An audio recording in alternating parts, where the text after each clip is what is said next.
Today we're going to be unboxing these various transmission coolers. I have a 2019 Toyota Tundra. It was supposed to have a transmission cooler, but they stopped putting them on at the end of 2018 for some reason. So anyways, I bought some. I'm comparing them. I'm going to show you the sizes and kind of some of the pros and cons of each from what I understand, connection types, some of them have a lot of things included, some have nothing included. Here we go. The Hayden ones are significantly less expensive. Links down in the description. So we'll talk about my use case for just a moment. So 2019 Toyota, I have the stock gears. I have 35-inch tires, 6-inch lift. I tow a boat that weighs about 6,500 pounds. And the transmission temperature gets way too hot. Especially when I'm backing it into my garage, my driveway's not very long, but it is a bit uphill. And I've had my transmission temperatures go all the way up to 300 degrees before. The last time a couple times ago I backed it in, it was 289. And just driving down the road, it can get up to 260. When I'm not even towing anything, it can easily get up to 210, 215. It's not even the hottest part of the summer anymore. So anyways, I bought these.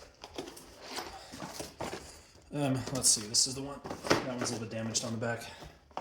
So this one, we're going to start with a 679 and 689. These are 3/4 of an inch in depth, a little bit over 11 inches length and height.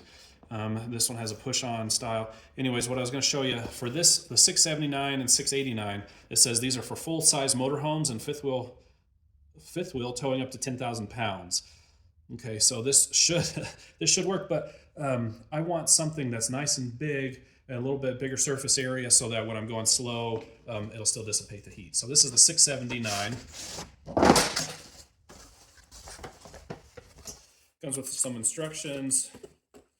Some 3/8 inch inner diameter hose. Let's see how long that is.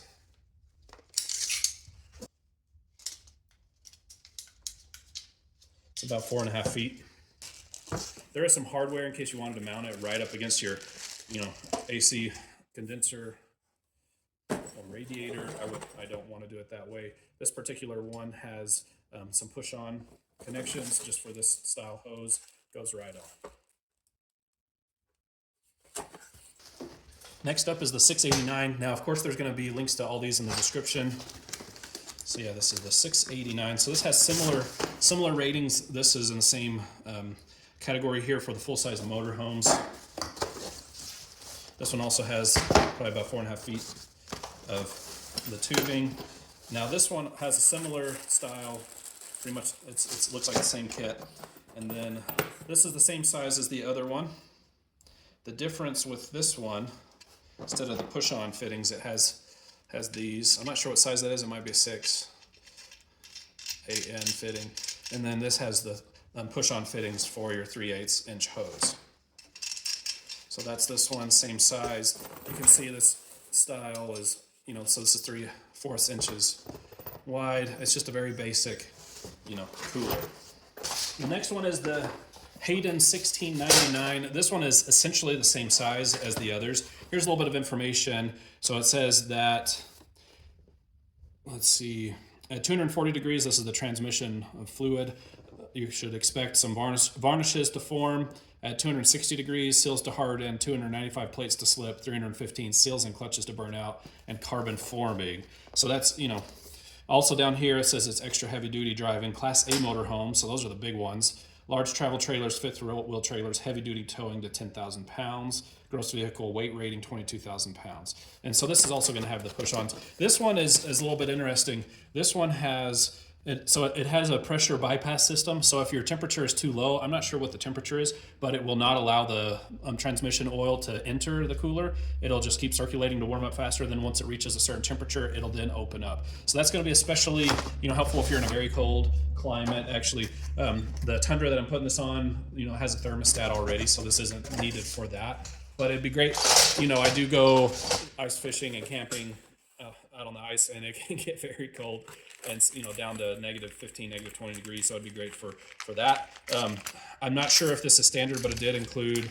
This looks like galvanized steel, 4 mounting brackets, and some likely.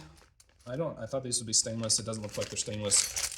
Hardware for those. It's also got the same tube as the other kits, the same, mounting kit and hose clamps, and it's a very similar size. I believe this one was just 1/8 of an inch longer in one direction. The fittings are the 3/8 inch you know, kind of push on with the barb on there.